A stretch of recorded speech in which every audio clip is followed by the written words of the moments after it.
Hello दोस्तों, आज की कहानी अगर अच्छी लगे तो प्लीज़ मेरी वीडियो को लाइक और चैनल को सब्सक्राइब करें। तुम्हारे घर से जब कोई रिश्तेदार आता है तो तुम्हारे चेहरे की रौनक देखने लायक होती है, लेकिन जब मेरे घर से कोई आता है तब तुम्हें क्या हो जाता है? अंजलि अपने पति अमन से शिकायत करते हुए बोली। अंजलि, मेरे पास तुम्हारी इन फालतू बातों के बारे में सोचने का कोई टाइम नहीं है।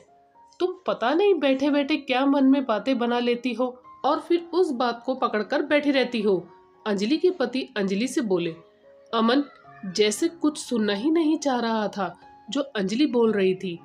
वाह अमन, तुम्हारा अच्छा है, मैं मन में बातें बना रही हूँ, क्या मुझे दिखता नहीं है?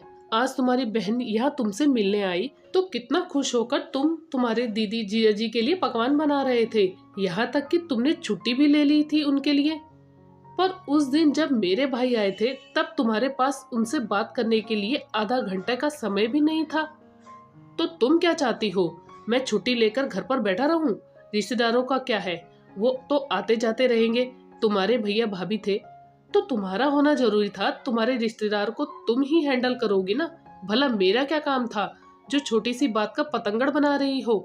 अमन की बात सुनकर अंजलि चौंक गई। मेरे रिश्तेदार? और नहीं तो क्या, तुम्हारे रिश्तेदार। जब वो लोग तुमसे मिलने आएंगे तो तुम्हारा ही तो होना जरूरी है ना। मेरे रिश्तेदार आएंगे तो मुझे छुट्टी लेना जरूरी है, इसमें गलत क्या है? अमन बोला। अंजलि को जवाब देकर अमन अपने मोबाइल में लग गया। अंजलि गुस्से में अपने कमरे से निकलकर बाहर आई तो देखा सासू माँ रेखा जी हॉल में बैठी उन दोनों की बातें सुन रही थी जो वो बातें कर रहे थे। जैसे ही अंजलि से उनकी नजर टकराई वह चुपचाप उठकर अपने कमरे में चली गई।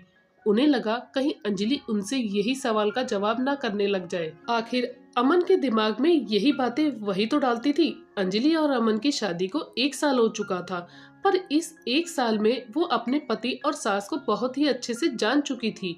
दोनों अक्सर ही ऐसे करते थे। शादी के 2 सप्ताह बाद ही अंजलि का भाई आया। जब उसे लेने आया तब 1 घंटे तक अकेले ही बैठा रहा, पर मजाल है कि कोई उसके साथ बैठा भी हो। अमन तो जरूरी काम का बहाना करके दोस्त के साथ निकल गया और सासू माँ रेखा जी अंजलि के कमरे में उसकी पैकिंग पे पैनी नजर रखे हुई थी तो क्या क्या सामान मायके ले जा रही है। पर ऐसा ना हुआ कि अमन नहीं है, वो भी तो जाकर उसके भाई के पास बैठ जाए। उसने भाई को चाय नाश्ता सर्व किया और चाय नाश्ता करने के बाद भी वो अपनी माँ की तरह नजर रखने के लिए अंजलि के पास कमरे में आ गई। अंजलि को भी बड़ा ही अजीब लगा, पर अब नई नई शादी में क्या ही करती। भाई ने भी खैर ज्यादा ध्यान नहीं दिया, लेकिन जब ये अक्सर होने लगा तब भाई को भी समझ में आने लगा कि अंजलि के ससुराल वालों को उनके साथ बैठना पसंद नहीं है। जब अंजलि ने इस बारे में अमन से बात की तो अमन ने कहा, देखो अंजलि, मुझे नहीं पता तुम्हारे घर में क्या होता है। ऐसा है कि ससुराल वालों के साथ इतना ज्यादा भी उठना बैठना नहीं चाहिए, वरना अपनी इज्जत घट जाती है। अमन बोला। जब उसने इस बारे में रेखा जी से बात की तो रेखा जी ने भी अमन की बात को दोहरा दिया और कहा, देखो बहू, दामाद को ससुराल वालों से एक हद तक बात करनी चाहिए ताकि उसकी इज्जत बनी रहे। तुम्हारे रिश्तेदारों के साथ उसे अच्छा नहीं लगता, इसलिए वो उनके साथ बैठना ज्यादा पसंद नहीं करता। अंजलि को उनकी सोच पर हैरानी होती थी, क्योंकि जब ननद नंदोई घर आते थे तब तो नंदोई जी सबसे बड़े हंसकर बातें करते थे। उन्हें देखकर भी क्या ये लोग कुछ नहीं सीखते थे? पिछले सप्ताह जब अंजलि के भाई भाभी घर पर आए थे तब तो अंजलि को लगा था कि भाभी पहली बार घर आ रही है तो शायद अमन कुछ देर रुककर उनसे बातचीत कर ही लेगा, लेकिन नहीं।